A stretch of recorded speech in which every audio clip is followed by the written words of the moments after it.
शांति। 30 अप्रैल 2024 आज की साकार मुरली रंगीन बड़े बड़े अक्षरों में पढ़ें, सुने और मंथन करें। आज की मुरली का हम मंथन कर रहे हैं। रोजाना हम सवेरे 4-6 बजे, शाम को 4 बजे मुरली मंथन करते। आप सभी भी इस मुरली मंथन में सहयोगी और साथी बनना चाहते हैं तो इसी वीडियो के डिस्क्रिप्शन बॉक्स से लिंक से जुड़ करके आप इसमें आ सकते हैं। और यदि आप नहीं जुड़ सकते तो बहुत अच्छी तरह ध्यान से मुरली को सुने और उसके बाद कोई भी प्रश्न, कोई भी सुझाव, विचार हो तो आप लिखकर व्हाट्सएप पर भेज सकते हैं। उसे भी हम मुरली मंथन में जोड़ देंगे। ओम शांति। आज की मुरली का सार।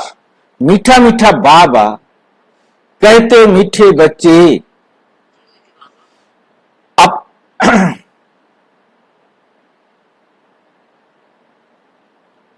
अपना पोता मेल चेक करो कि सारा दिन में बाप को कितना समय याद करते हैं। अपना पोता मेल चेक करो कि सारा दिन हम बाप को कितना समय याद करते हैं।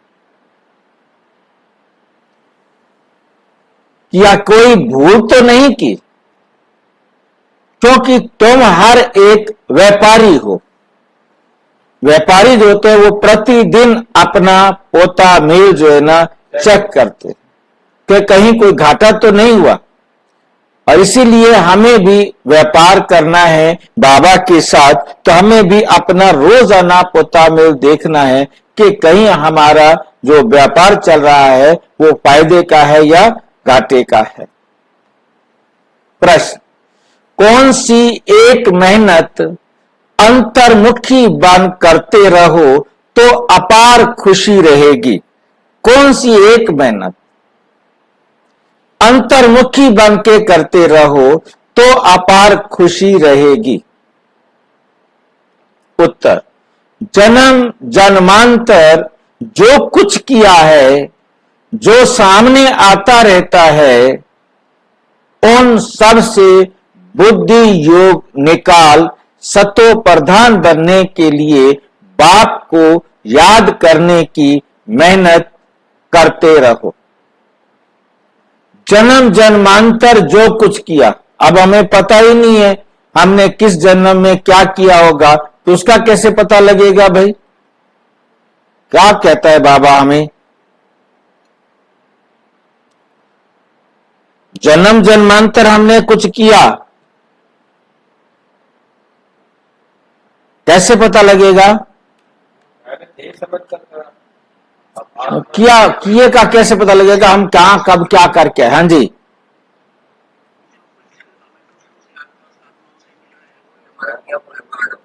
हाँ, जो कुछ हमें आत्माओं से मिल रहा है वो हमारा दिया हुआ है, ये पहचान है। अब हम देखने नहीं जा सकते कि क्या जो हमें मिल रहा है, इसलिए बाबा ने आगे क्या क्या, जो सामने आता रहता है। जन्म जन्मांतर जो कुछ भी किया, सुख दिया, दुख दिया, वो आज हमारे पास वापिस आ रहा है।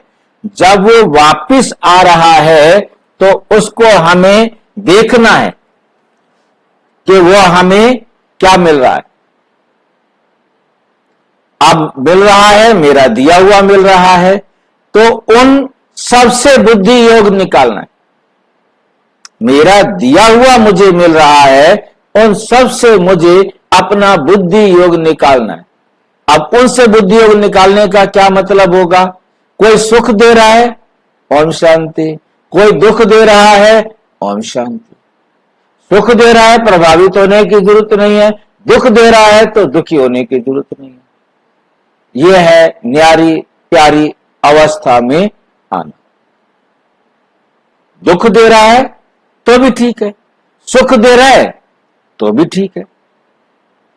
ये है मेरा जो दिया हुआ था वो मुझे रिटर्न मिल रहा है, उसके प्रति अपना बुद्धि योग निकालना। क्योंकि वो अपना देंगे, बराबर करेंगे ना, कर ले, ये काम उनका है, मेरा नहीं है। हम अपने आप को एकदम फ्री कर दें। सत्व प्रधान बनने के लिए बाप को याद करने की मेहनत करनी है। अब हमें सत्व प्रधान बनना है, वो बात तो हमारी निकल गई, हमने उसे छोड़ दिया, जो भी दें उनका भला। अब हमने क्या करना है, अब बाप की याद में या बाप को याद करने की मेहनत करते रहो। अब क्या करें बाबा को याद, कि मुझे वो देना है जो मुझे चाहिए, जो मुझे चाहिए, जो बाबा ने हमें देने के लिए कहा है। क्या देना है हमने उनको भाई? सबको सुख देना। कौन सा सुख देना है? रूहानी सुख। सांसारिक सुख देने की जरूरत नहीं है। कौन सा सुख देना है? रूहानी सुख। ये रूहानी सुख क्या होता है भाई? उनको बाप से अपना वर्षा लेने की विधि सिखानी है, बाप से मिलने की विधि सिखानी है, बाप से वर्षा लेने की विधि सिखानी है, कैसे वो अपने बाप से अपना अधिकार ले सके। ये शुभ भावना, शुभ कामना उसके प्रति रखना, जिसमें हमारा कोई पैसा खर्च नहीं होता, कोई घाटा नहीं होता, क्योंकि लेना तो उसने अपना हिसाब का है। उसने लेना तो बाप से अपने हिसाब से। जितना उसने अपने जीवन में सुख लाना है उतना वो बाप के खजाने से ले लेगा।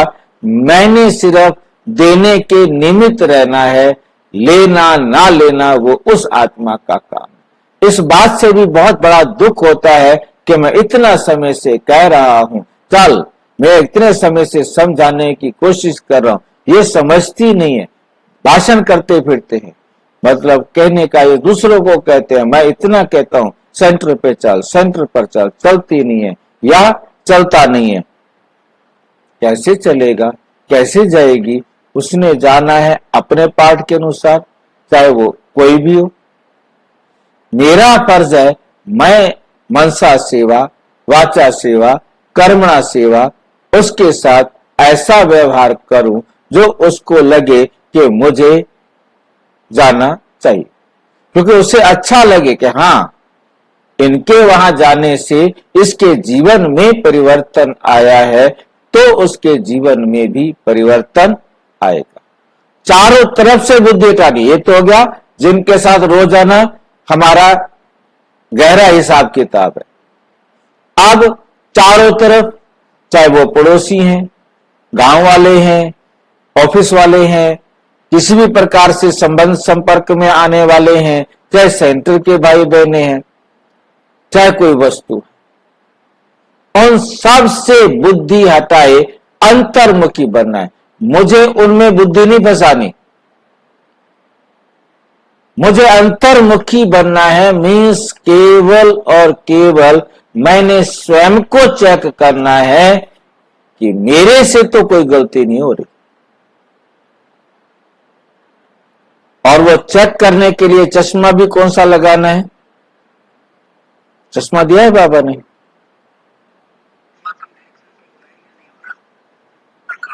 कौन सा चश्मा? ज्ञान का चश्मा। बाबा की श्रीमत का चश्मा लगाना है। हाँ, ये चश्मा लगाना है, उसी के अनुसार चेक करना है। वरना अपने अनुसार चेक करेंगे, गलत को भी ठीक कहेंगे, गलत को भी क्या कहेंगे? ठीक कहेंगे, जस्टिफाई कर देंगे। देखा उसकी ये गलती, उसकी ये गलती, मैंने तो इतनी सीखी है ना, मैंने तो इतनी सीखी है, उन्होंने इतनी बड़ी बड़ी गलतियां कर रखी हैं। वो 100 उनको देख करके अपने आप को जस्टिफाई कर देते। जस्टिफाई नहीं करना। हाँ, श्रीमत का चश्मा लगा के उसी के हिसाब से देखना है कि ये मैंने ठीक किया या गलत किया। खुद को खुद चेक करना है। किसी दूसरे को चेक करने के लिए दे देवे, मैं उसकी गलती छुपा दूं, वो मेरी गलती छुपा देवे, रिपोर्ट दोनों की बढ़िया, बाबा भी खुश। परंतु नहीं करता, बड़ा खराब है बाबा। हमें ही चेक करने के लिए दिया, बताओ हम अपने आप से झूठ कैसे बोलें? ये सबसे बड़ी जो है ना चालाकी। हाँ, खुद ही चेक करना। सर्विस का सबूत भी देना है फिर साथ में। अपने आप को भी चेक करो और उसके बाद सर्विस का सबूत दो कि मैंने कितनी आत्माओं को बाप से वर्षा लेने का अधिकारी बनाया है।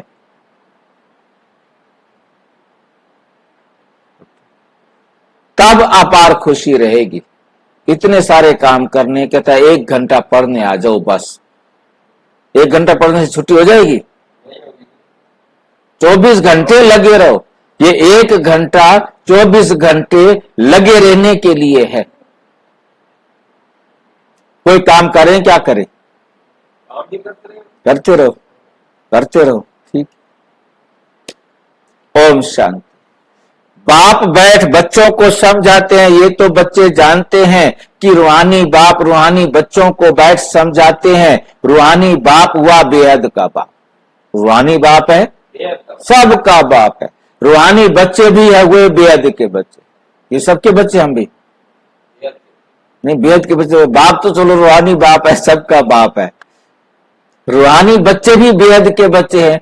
अब हम क्या सबके बच्चे हैं? नहीं। हाँ जी, परमात्मा के सारे बच्चे, सारी आत्माएं। नहीं यार, रूहानी बच्चे भी, हम सारे बच्चे भी एक उस बेहद के बाप के बच्चे। मतलब मीनिंग हमने ध्यान से लेना है ना। तो रूहानी बच्चे भी हुए बेहद के बाप के बच्चे। बाप को तो सब बच्चों की सदगति करनी है। किस द्वारा, किसके द्वारा करनी है? बाप ने सबकी सदगति इन बच्चों द्वारा विश्व की सदगति करनी है। एक ब्रह्मा द्वारा नहीं, जो बाबा के बच्चे बने हैं उन बच्चों के द्वारा सारे विश्व की क्या करनी है? सदगति करनी है। सारे विश्व के बच्चे तो यहां आकर नहीं पढ़ते हैं। यहां तो थोड़े से बच्चे आके पढ़ते हैं।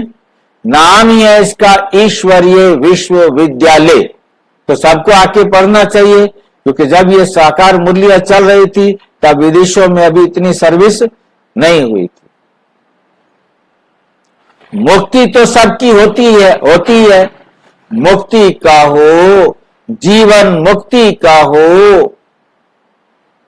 मुक्ति में जाकर फिर भी सबको जीवन मुक्ति में आना है।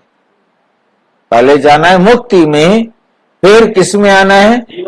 जीवन मुक्ति में आना है। तो ऐसे कहेंगे सभी जीवन मुक्ति में आते हैं। वाया शांति धाम, मुक्ति धाम, शांति धाम, निर्वाण धाम, परम धाम से पहले सबको मुक्ति में, परम धाम, मुक्ति धाम में जाना है। फिर वहां से चाहे वो 100% की आत्मा है, चाहे 5 या 2 या 1% की आत्मा है, सभी आत्माओं को जीवन मुक्ति में आना ही आना है। क्या करने आना है? पार्ट बजाने के लिए आना है। सारी आत्माएं एक्टर हैं। अब एक्टिंग करने के लिए तो आना पड़ेगा। कोई भी आत्मा को हम एक्टिंग से बाहर नहीं कर सकते। चाहे 1 साल के लिए उसे आना पड़े, क्योंकि वो भी एक्टर होता है ना फिल्म में, जिसका काम सिर्फ होता है एक पेन पकड़ा के जाना, बस पूरी उसमें उसका रोल इतना ही है। तो वो भी एक एक्टर है, उसने भी आके अपना काम पूरा करना है, वरना उसके बिना भी सारी फिल्म की कहानी बिगड़ जाती है। एक ईंट के बिना भी मकान अधूरा रह जाएगा। चाहे वो ईंट नींव की हो, चाहे बीच की हो, तो चाहे ऊपर की। अधूरा तो फिर अधूरा।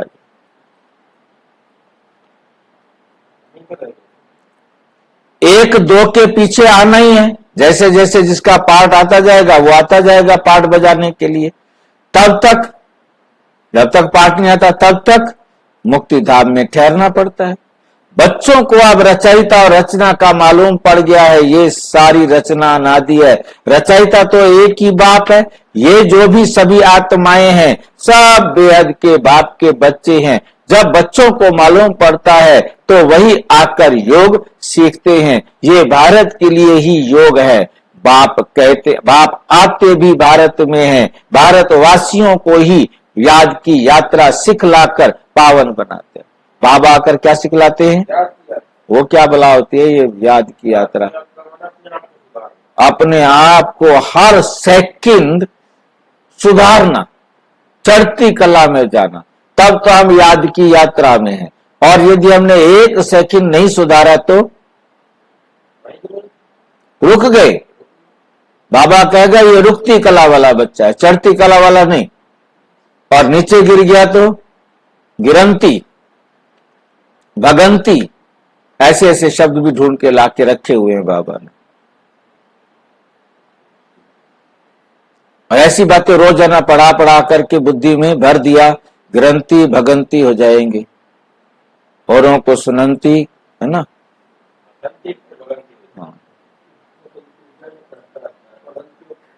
मतलब यात्रा में भी ये सारी बातें आ जाती हैं कि याद की यात्रा में आगे बढ़ने की बजाय उल्टी साइकिल चलाना शुरू कर देते हैं, उल्टे चलना शुरू कर देते हैं। और नॉलेज भी देते हैं कि ये सृष्टि का चक्र कैसे फिरता है, ये भी बच्चे जानते हैं। रुद्रमाला भी है जो गाई और पूजी जाती है। रुद्रमाला में कौन कौन आते हैं?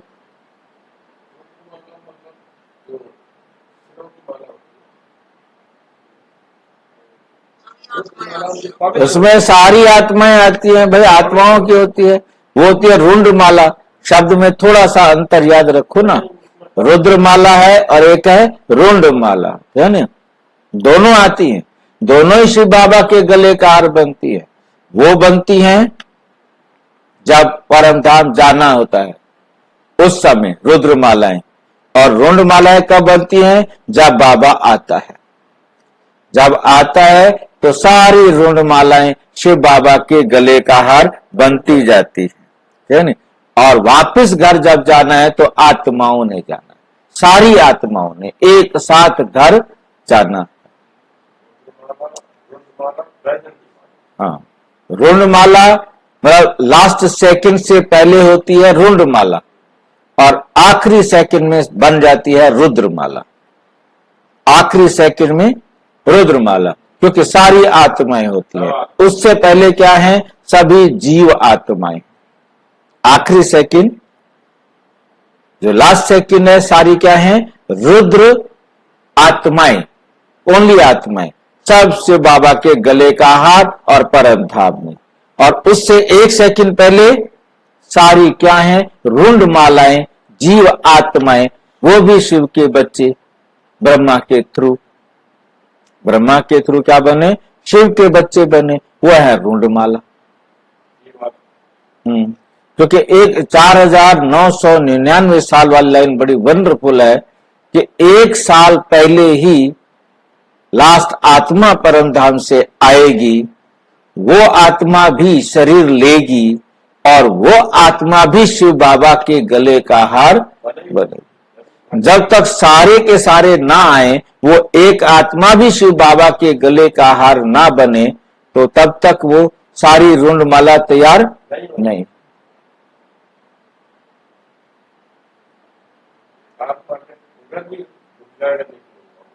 हाँ, बाबा का सभी घर जाना पड़ेगा। वो आवे अपना पाठ बजावे तब हम घर जावे।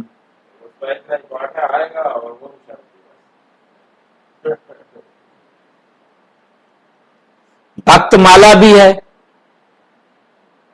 भक्तमाला, भक्तों की माला, वो भी बाबा के बच्चे बनते हैं, परंतु वो इनडायरेक्ट होते हैं सारे के सारे। भक्तमाला अपने अपने इष्ट देव की गले की माला होते। ऊंचे थे ऊंचे भक्तों की माला, भक्त माला के बाद होनी चाहिए ज्ञान माला।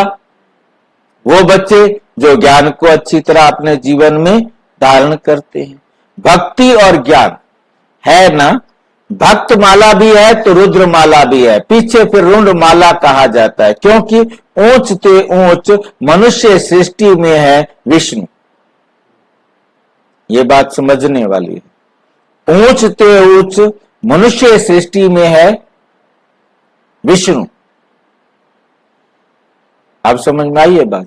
क्या समझ में आई इस बात से? ऐसे ऐसी गुये गुये बातें कहां कहां छुपा कर बाबा रखता है। देखो, विष्णु सबसे, मनुष्य सृष्टि में है विष्णु सबसे ऊंचा, जिसका शरीर नहीं है वो सबसे ऊंचा है। ये कैसे हो सकता है? विष्णु होता नहीं है। हाँ जी, विष्णु मतलब चारों अलंकारों को धारण करना, वो विष्णु होता है। जो चारों अलंकारों को 100% धारण करे वो विष्णु। इसलिए मुरली की लाइन दूसरी याद रखनी है, वो कौन सी है? ब्रह्मा सो विष्णु वा श्री कृष्ण। ये सब बड़ा, एक मुरली वो है, एक मुरली ये है।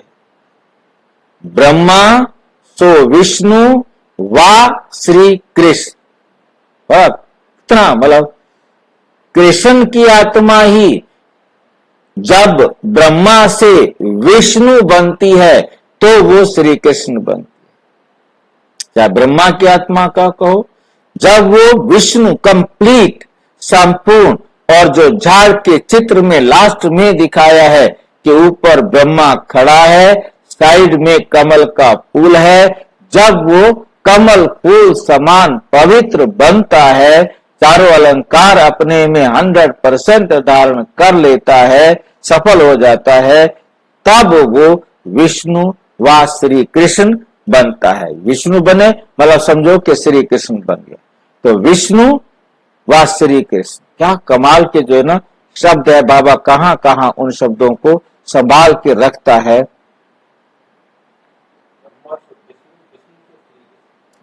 वा श्री कृष्ण मतलब विष्णु वा श्री कृष्ण, क्योंकि जो भी विष्णु बनेगा उसने दो बनने हैं, या वो लक्ष्मी बनेगा या वो नारायण बनेगा।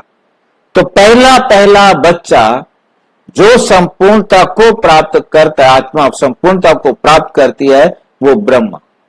फिर उसी मुरली में बाबा ने क्या कहा कि श्री कृष्ण से पहले कोई भी आत्मा 100% प्योर जन्म नहीं ले सकती, राजा भी नहीं ले सकती।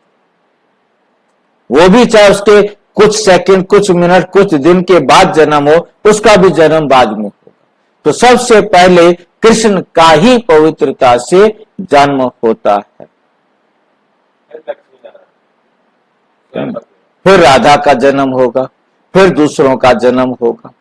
तो दादी ने 2007 में जन्म लिया, तो इससे पहले जिन्होंने भी जन्म लिया, कृष्ण ने इससे पहले ही जन्म लिया होगा, बाद में जन्म तो ले नहीं सकता। जिसको सूक्ष्म वतन में दिखाते, विष्णु को कहां दिखाते हैं? अब वो सबसे ऊंचा वो कैसे हो सकता है? जो वो बनेगा वो सबसे ऊंचा है, ना कि विष्णु सबसे ऊंचा है। विष्णु तो कोई है ही नहीं, एक संकल्प है, एक टारगेट है, एक लक्ष्य है कि हमें उस जैसा बनना है। प्रजापिता ब्रह्मा तो ये है, ये जो है लक्ष्मीराम है, ये है प्रजापिता ब्रह्मा। इनकी माला भी है, आखिरी ये माला बन जाएगी, तब ही वे रुद्र माला और विष्णु की वैजंती माला बनी। ऊंचे ते ऊंचा है फिर शिव बाबा, ऊंचे ते ऊंचा है शिव बाबा, फिर ऊंचे ते ऊंचा है विष्णु, विष्णु का राज्य। अब विष्णु के राजा बनता है कभी? है ही नहीं, तो राजा कहां से बनेगा? विष्णु का मतलब वा श्री कृष्ण, मतलब विष्णु का मतलब वा श्री कृष्ण। बाकी किसी को विष्णु नहीं कहेंगे, बाकी सब कृष्ण से कम बनेंगे ना। संपूर्णता को प्राप्त करना ये कृष्ण का काम था। उसने अपने आप को संपूर्ण बनाया, वो संपूर्ण विष्णु बना। बाकी राधा भी बनी, चाहे 0.00001 कम होगी तो कम तो हो गई ना। संपूर्ण तो होगी। हाँ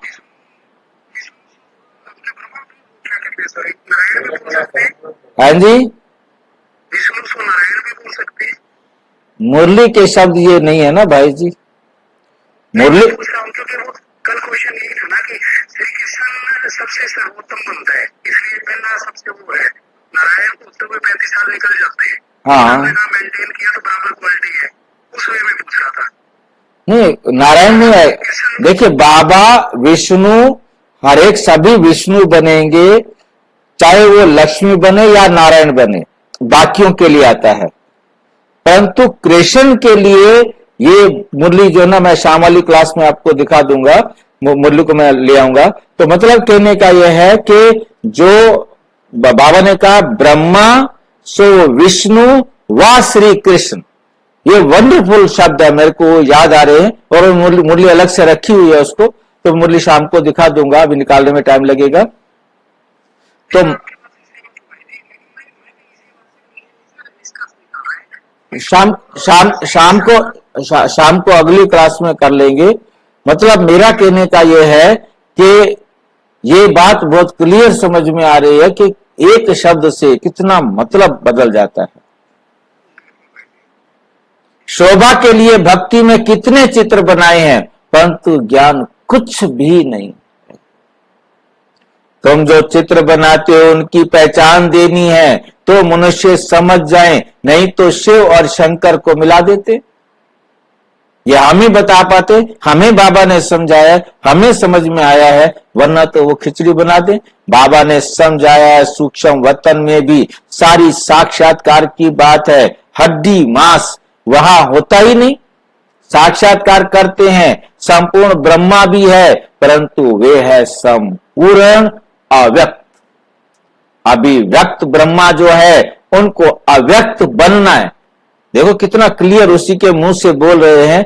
ये जो व्यक्त ब्रह्मा है बैठा है, इसे अभी अव्यक्त बनना है। व्यक्त ही अव्यक्त होता है, जिसको फरिश्ता भी कहते। जब वो अव्यक्त बनता है तब उसको फरिश्ता कहते हैं। उनका सूक्ष्म वतन में चित्र रख दिया है, जिसकी हम कल मुरली में चर्चा कर रहे थे कि दादी जो देख के आती थी, फिर बाबा पूछते रहते थे, बच्चे अब कितना फर्क है, अब कितना फर्क है, क्योंकि ये रूल दादी गुलजार का था। हाँ जी, क्या हुआ? 33 वर्ष को पाठ चलाओ। अव्यक्त अव्यक्त। पहला जो 33 वर्ष का पाठ था वो था व्यक्त, और दूसरा जो 33 वर्ष का था वो था अव्यक्त, और तीसरा जो 33 वर्ष का पाठ चला उसे हम कहेंगे विष्णु का पाठ। क्योंकि शंकर अव्यक्त है, शंकर का शरीर नहीं है, शंकर अशरीरी है। इसीलिए साकार ब्रह्मा का पाठ चला, अव्यक्त शंकर का पाठ चला, और फिर साकार विष्णु का पाठ चला। विष्णु व श्री कृष्ण, विष्णु की जगह जो शब्द प्रयोग करना है वो श्री कृष्ण का करना है। ये केवल कृष्ण के लिए ही प्रयोग किया है, जो आज बाबा ने उसको दोबारा से मतलब मेरे को ट्रिगर किया है इस बात को कि विष्णु सबसे ऊंचा है, क्योंकि कृष्ण ही सबसे ऊंचा है। नारायण को सबसे ऊंचा नहीं कहेंगे। उनका सूक्ष्म वतन में चित्र रख दिया है। सूक्ष्म वतन में जाते हैं, कहते हैं बाबा ने सूबी रस पिलाया। अब वह झाड़ आदि तो है ही नहीं, कहां से सूबी रस पिलाया? सूक्ष्म वतन में कोई पेड़ तो है ही नहीं जो सूबी को कोई मौसमी हो या कोई ऐसा फल हो जिसका रस निचोड़ करके पिला दिया हो। वैकुंठ में लेकिन ऐसे नहीं है कि वैकुंठ से ले आकर पिलाते होंगे, या कोई वैकुंठ से फल तोड़ करके नीचे लाए आकर पिलाए, ऐसा भी कुछ नहीं है। ये सब सूक्ष्म वतन में केवल साक्षात्कार की बातें हैं। समझाने की बातें हैं, बाकी वहां कुछ है नहीं। अब तुम बच्चे जानते हो कि वापस घर जाना है और आत्म अभिमानी बनना है। मैं आत्मा अविनाशी हूं, ये शरीर विनाशी है। आत्मा का ज्ञान भी तुम बच्चों में है। वे तो आत्मा क्या है ये भी नहीं जानते। उन लोगों को ये भी मालूम नहीं कि कैसे उनमें 84 जन्मों का पार्ट भरा हुआ है। ये नॉलेज सिर्फ बाप ही देते हैं, अपनी भी नॉलेज देते हैं। तमो प्रधान से सतो प्रधान भी बनते हैं। बस यही पुरुषार्थ करते रहो। हम आत्मा हैं, अब परमात्मा के साथ योग लगाना है। सर्वशक्तिमान पतित पावन एक बाप को ही कहते हैं। सन्यासी कहते हैं पतित पावन आओ। कोई तो ब्रह्म को भी पतित पावन कह देते हैं। अब तुम बच्चों को भक्ति का भी ज्ञान मिलता है कि भक्ति कितना समय चलती है, ज्ञान कितना समय चलता है। ये बाप बैठ समझाते हैं। पहले कुछ नहीं जानते थे, मनुष्य होकर तुच्छ बुद्धि बन पड़े, तुच्छ बुद्धि बन पड़े हैं। सत्य युग में बिल्कुल स्वच्छ बुद्धि थे। कितने उनमें दैवी गुण थे। तुम बच्चों को दैवी गुण भी जरूर धारण करने हैं। कहते हैं ना, ये तो जैसे देवता है। बल साधु संत महात्मा को लोग मानते हैं, परंतु वे देवी बुद्धि तो नहीं है, परंतु वे देवी बुद्धि तो नहीं है। साधु संत महात्माओं को कितना पूजा, कितना रिस्पेक्ट देते हैं। रजोगुणी बुद्धि हो जाते हैं। राजा रानी प्रजा है ना, राजधानी कब और कैसे स्थापन होती है ये दुनिया नहीं जानती है। यहाँ तुम सब नई बातें सुनते हो तो माला का भी राज समझाया है। ऊंचते ऊंच बाप है बाप, उनकी माला ऊपर में है। रुद्र वे है, निराकार फिर साकार लक्ष्मी नारायण, उनकी भी माला है। ब्राह्मणों की माला अभी नहीं बनती है, अंत में तुम ब्राह्मणों की माला भी बन जाती है। इन बातों में जास्ती प्रश्न उत्तर करने की जरूरत नहीं। अब बाबा क्या कह रहे हैं, इन बातों में अपना दिमाग खराब नहीं करो, ज्यादा बहस नहीं करो। कहां बहस करो, मूल बात है अपने को आत्मा समझ, परम पिता परमात्मा को याद करो। ये निश्चय पक्का चाहिए। मूल बात है पतितों को पावन बनाना। सारी दुनिया पतित है, फिर पावन बनना है। मूल वतन में भी सभी पावन है, तो सुख धाम में भी सभी पावन है। तुम पावन बनकर पावन दुनिया में जाते हो, गोया अब पावन दुनिया स्थापन हो रही है। ये सब ड्रामा में नूंद है, ये सब ड्रामा में नूंद है।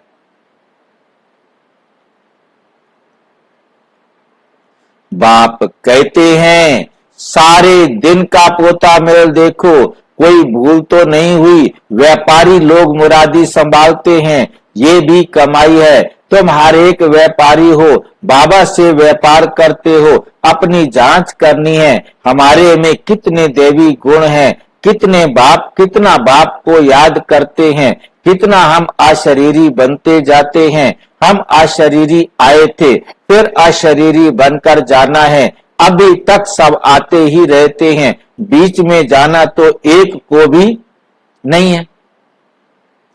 जाना तो सबको इकट्ठा है, बल सृष्टि खाली नहीं रहती। गायन है राम गयो रावण गयो, परंतु रहते दोनों हैं। रावण संप्रदाय जाता है तो फिर लौट कर नहीं आता, बाकी ये बच जाते हैं। ये भी आगे चलकर सब साक्षात्कार होना है। ये जानना है कि नई दुनिया की कैसे स्थापना हो रही है, पिछाड़ी में क्या होगा, फिर सिर्फ हमारा ही धर्म रह जाएगा। सतयुग में तुम राज्य करेंगे, कलयुग खत्म हो जाएगा, फिर सतयुग को आना है। फिर किसको आना है, सतयुग को आना है। अभी रावण संप्रदाय और राम संप्रदाय दोनों हैं। संगम युग पर ही ये सब होता है। अभी तुम ये सब कुछ जानते हो, बाप कहते हैं, बाकी जो कुछ राज है वो आगे चलकर धीरे धीरे समझते रहेंगे। जो रिकॉर्ड में नोंद है वे खुलते जाएंगे, वे खुलते जाएंगे, तुम समझते जाएंगे। इन एडवांस कुछ भी नहीं बताएंगे, ये भी ड्रामा का प्लान है। रिकॉर्ड खुलता जाता है, बाबा बोलता जाता है, तुम्हारी बुद्धि में ये सब बातों की समझ बढ़ती जाती है। जैसे जैसे रिकॉर्ड बजता जाएगा वैसे वैसे बाबा की मुरली चलती जाएगी। बाबा की मुरली क्या होती जाएगी? रिकॉर्ड बढ़ता जाएगा। क्या क्या मतलब है? रिकॉर्ड बजता जाएगा। लाइन समझ में आ रही है? रिकॉर्ड बजना, हाँ, जो जो हर आत्मा का पार्ट है, हर आत्मा अपना अपना पार्ट बजाती जाएगी, और जैसे जैसे वो पार्ट बजाती जाएगी वैसे वैसे बाबा की मुरली आगे चलती जाएगी।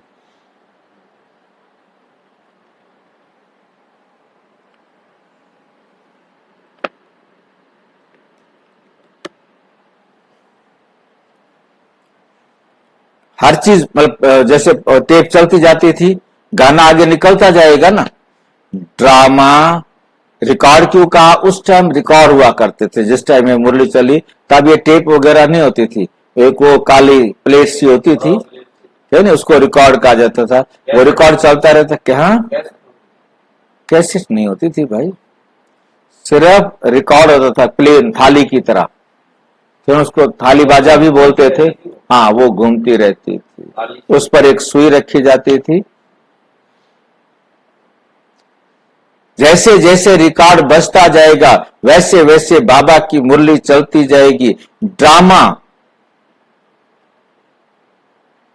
का राज सारा भरा पड़ा है, ड्रामा का राज सारा भरा पड़ा है। ऐसे नहीं रिकॉर्ड से सुई उठाकर बीच में रख सकते हैं। उस रिकॉर्ड के अंदर क्या होता है कि आपने आगे गाना चलाना है तो सुई उठाओ, दूसरी जगह पे रख दो, वहां से गाना चालू हो जाएगा।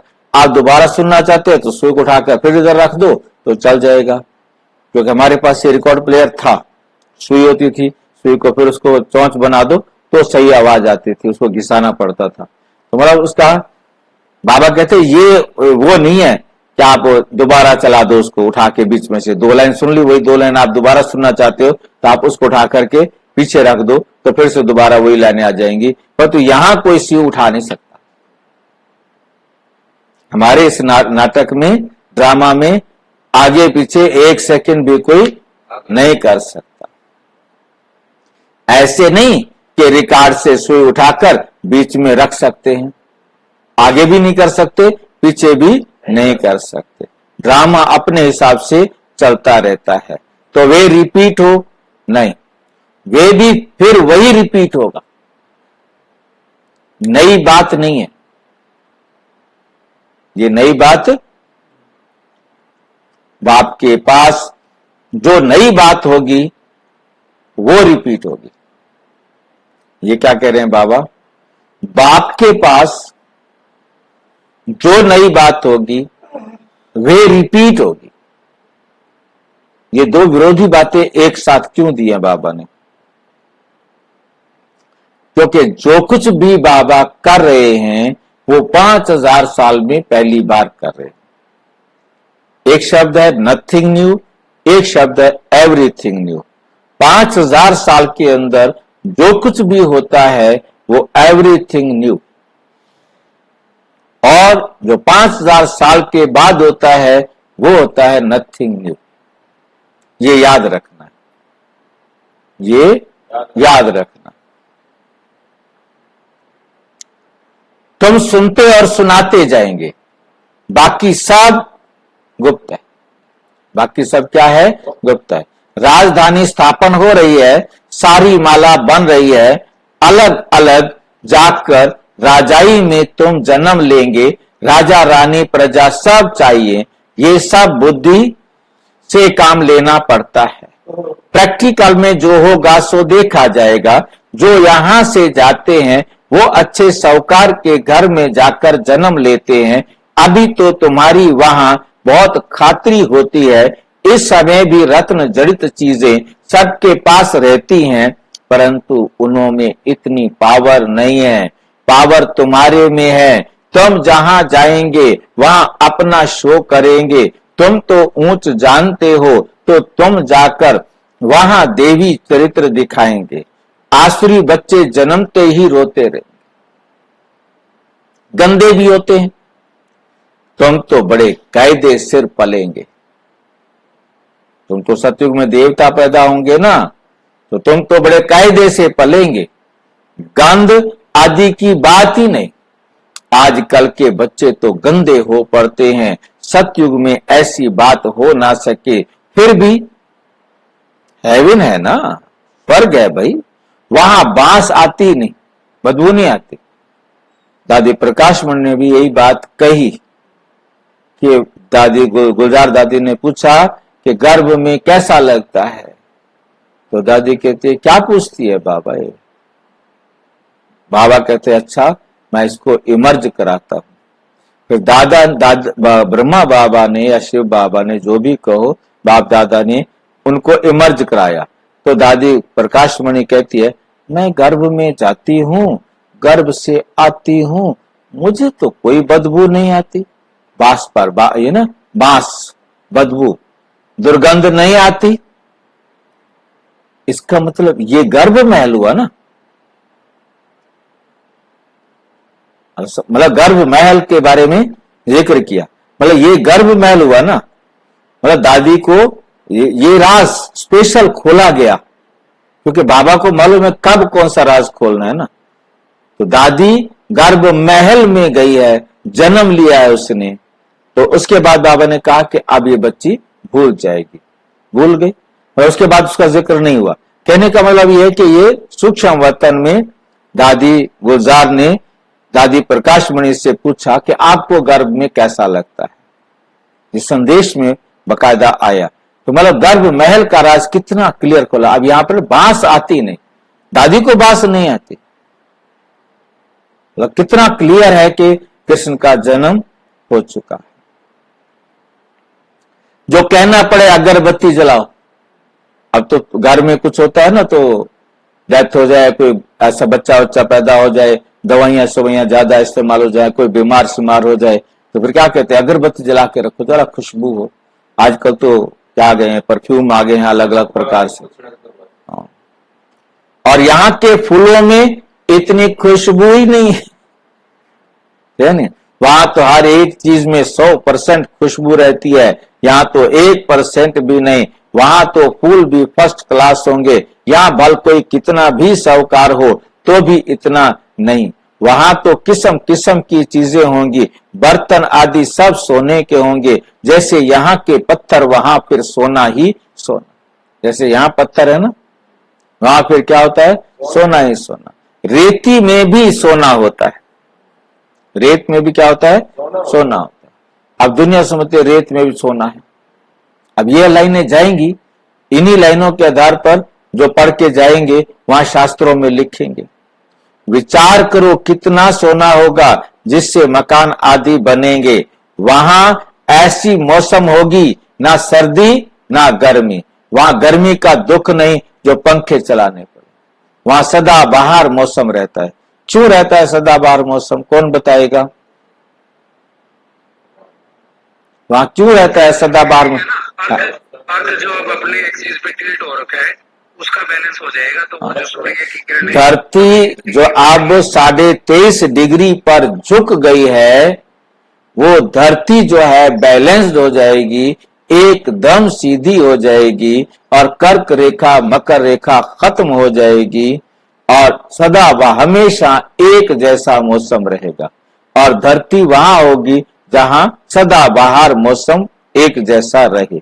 क्योंकि इस समय तो क्या है कि जहां सूर्य की किरणें सीधी पड़ेंगी वहां गर्मी हो जाएगी, तो धरती एकदम सीधी हो गई है। जहां सूर्य की किरणें वहां भी धरती पर पड़ेंगी तो सही ना कहीं सीधी किरणें, पर तो वहां कोई भी रहने वाले नहीं होंगे। रहने वाली धरती इस प्रकार से बनेगी कि सारे के सारे सदा बाहर मौसम में रहे, 12 महीने एक जैसा मौसम रहे।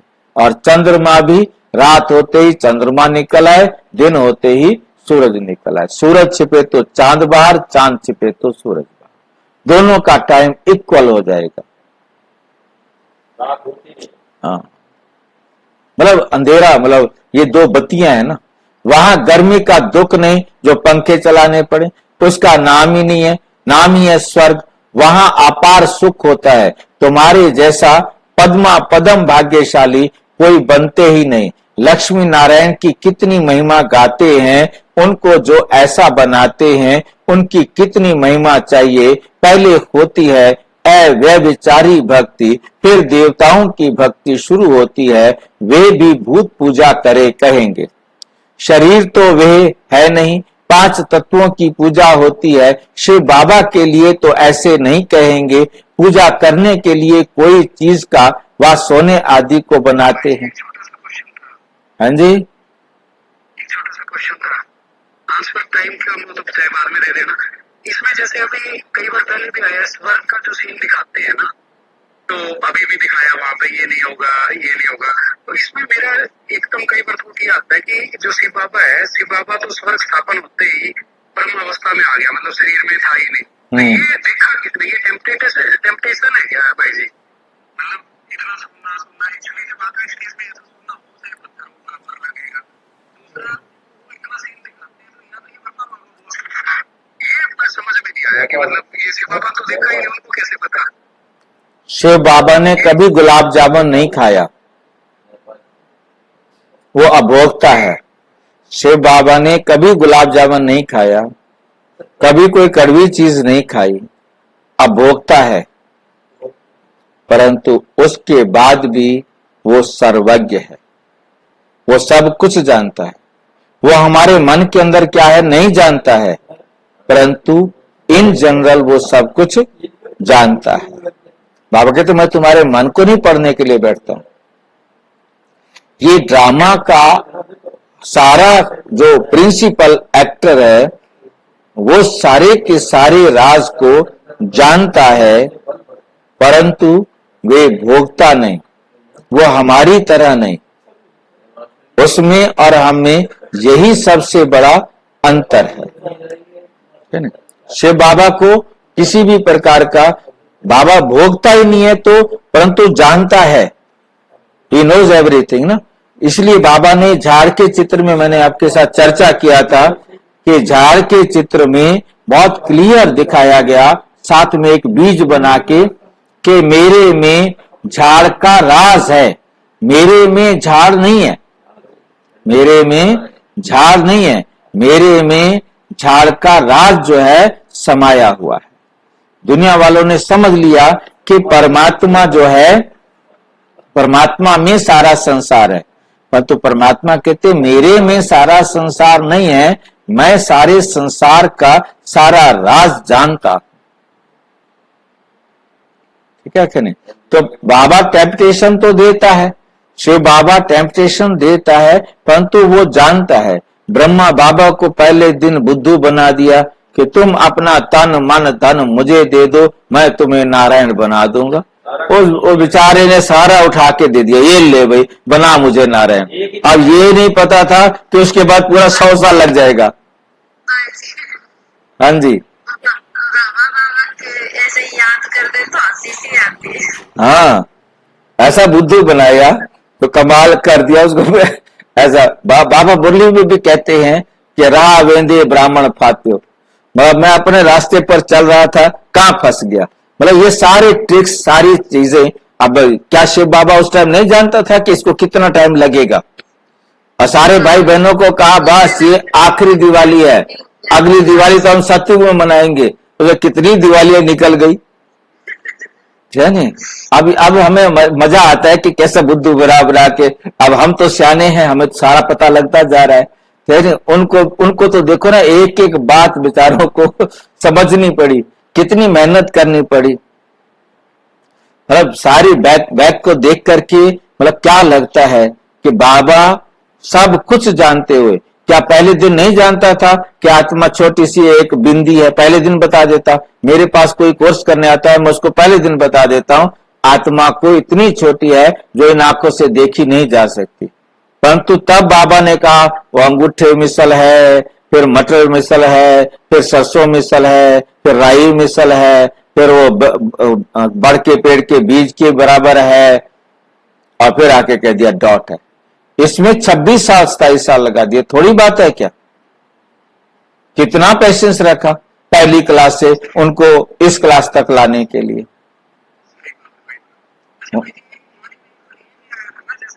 जैसे आपको रिकॉल हो रहा होगा कि जैसे एक बार किसी ने पूछा कि जी आप ये बताओ भक्ति के टाइम में मतलब आपको ये होता है कि मैं जब संग योग पे जाऊंगा और मैं करूंगा, तो बाबा ने कहा नहीं, मेरा वो पार्ट उसी टाइम में मर्ज होता है। जैसे मुझे जो कल बताना है वो आज नहीं बताऊंगा, उसी सेकंड जो बताना है उसी सेकंड ही बताऊंगा। बिल्कुल, जो जो मैंने जिस सेकंड बोलना है वही मेरे अंदर इमर्ज होगा और मैं बोलूंगा। मुझे सोचना नहीं पड़ता, इस ब्रह्मा बाबा को सोचना पड़ता है, मुझे सोचना नहीं पड़ता।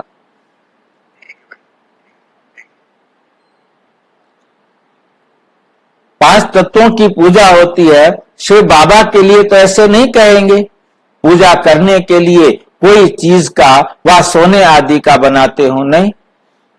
आत्मा को थोड़े ही सोना कहेंगे, आत्मा को सोना तो नहीं कहेंगे ना। आत्मा किस चीज की बनी हुई है, शिव का चित्र किस चीज का बनाया हुआ है वो झट बताएंगे, परंतु आत्मा परमात्मा किस चीज का बना हुआ है ये कोई बता ना सके, देख ही नहीं सकते, बताएंगे कहां से।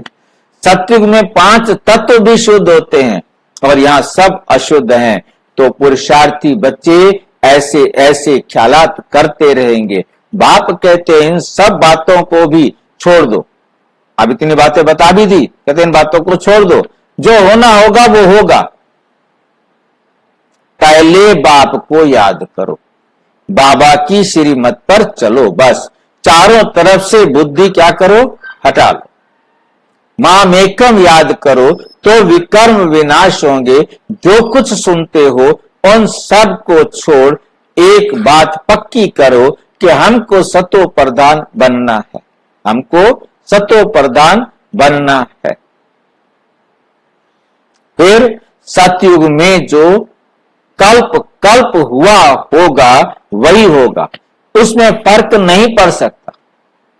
मूल बात है बाप को याद करो, मूल बात ये है मेहनत, वे है पूरी करो, वे पूरी करो, ये है मेहनत, वो पूरी करो, मेहनत पूरी करो। तूफान तो बहुत आते हैं, जन्म जन्मांतर जो कुछ किया वो सब सामने आता है, तो सब तरफ से बुद्धि योग हटाकर एक बाप को याद करने का पुरुषार्थ करो।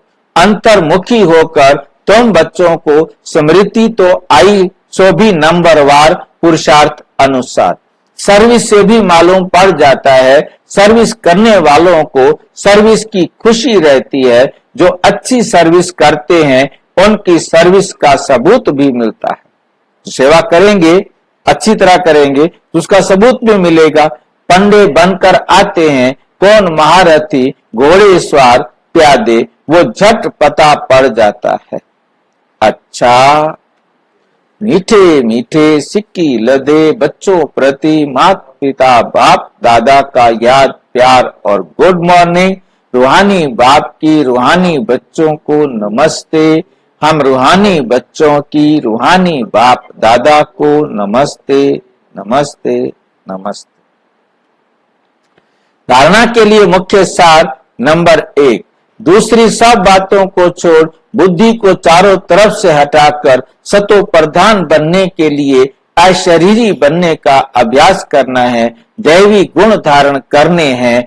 नंबर 2, बुद्धि में अच्छे अच्छे ख्यालात लाने हैं, हमारे राज्य स्वर्ग में क्या क्या होगा उस पर विचार कर अपने को उस जैसा जैसे लायक चरित्रवान बनाना है। यहां से बुद्धि निकाल देनी है, इस दुनिया से बुद्धि को निकाल देना है।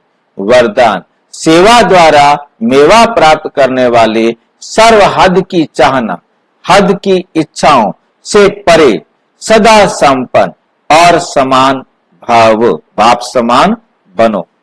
सेवा का अर्थ है मेवा देने वाली। अगर कोई भी सेवा असंतुष्ट बनाए, मतलब आपने कोई भी सेवा की और आप उससे असंतुष्ट हुआ तो वो सेवा नहीं, तो वो सेवा सेवा नहीं है। ऐसी सेवा भल छोड़ दो, जिससे आपको दुख हो रहा हो, ऐसी सेवा को तो बाबा कहते हैं भल छोड़ दो। जैसे शरीर की तृप्ति वाले सदा संतुष्ट रहते हैं, ऐसे मन की तृप्ति वाले भी संतुष्ट होंगे। संतुष्टता तृप्ति की निशानी है। तृप्त आत्मा भी कोई भी हद की इच्छा, मान शान, सैल्वेशन, साधन की भूख नहीं होती। ये साधन चाहिए, ये सैल्वेशन चाहिए, थोड़ा मान शान तो दे, या थोड़ा कुछ और कोई इच्छा हो, नहीं। हद की कोई इच्छा संतुष्ट आत्मा के पास नहीं होगी। इसलिए कहा जाता है, जब आवे संतोष धन, सब धन धुरी सम। परे सदा संपन्न और समान होंगे। वह हद की सर्व चाहना से परे सदा संपन्न और समान होंगे। स्लोगन है, सच्ची दिल से निस्वार्थ सेवा में आगे बढ़ना, अर्थात पुण्य का खाता जमा होना। सच्ची दिल से निस्वार्थ, कोई लालच लेकर के सेवा नहीं करने जाना है।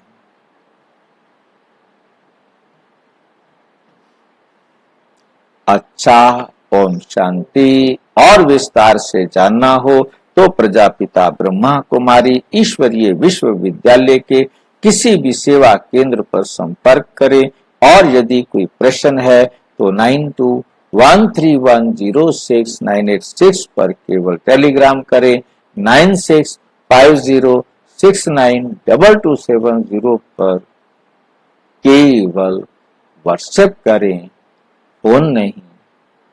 ओम शांति।